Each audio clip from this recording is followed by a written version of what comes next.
కూటమి నాయకత్వం సమాజంలో అన్ని వర్గాలకి న్యాయం జరగటం అనేది ప్రాధాన్యత ఈ కూటమి నాయకత్వం అంది. ఈ రోజున ఒక రియల్ ఎస్టేట్ రంగం అనేది కాదు, పారిపోయిన పరిశ్రమలన్నీ తిరిగి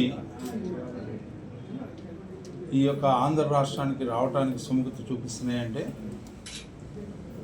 ఈనాడు ఈ యొక్క కూటమి నాయకత్వం వహించే చంద్రబాబు నాయుడు గారి యొక్క నాయకత్వాన్ని బలంగా నమ్మటం వల్ల, విశ్వాసం ఆయన మీద ఉండటం వల్ల ఈ రాష్ట్రాన్ని అన్ని రంగాల్లో కూడా అభివృద్ధి జరగాలి అంటే ఇప్పుడు కూడా సైమల్టేనియస్గా రియల్ ఎస్టేట్ రంగం అనేది అప్పోర్ట్స్లో ఉండాల్సిన అవసరం ఉంది.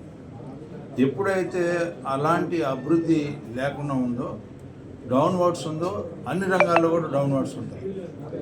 ఎప్పుడు కూడా మనం ఈ రోజున ట్రంప్ మీ అందరికీ చూశారు, ఉక్రెయిన్ మీద నిబంధనలు అని చెప్పి యూరోప్ అంతా మీటింగ్ పెట్టుకున్నారు. ఎప్పుడైతే అది చేశారో నేషనల్ లేకపోతే ఇంటర్నేషనల్ ఇండెక్స్, నాస్డాక్స్ ఇవన్నీ కూడా పడిపోయినాయి. కొన్ని లక్షల కోట్లు నష్టం వచ్చింది. ఎప్పుడు కూడా వ్యాపార వాణిజ్య రంగాల్లో మన యొక్క ఆలోచన విధానం అభివృద్ధి చెందే రాష్ట్రంగా ఉన్నప్పుడే ఈ అన్నిటికీ కూడా దోహదపడింది.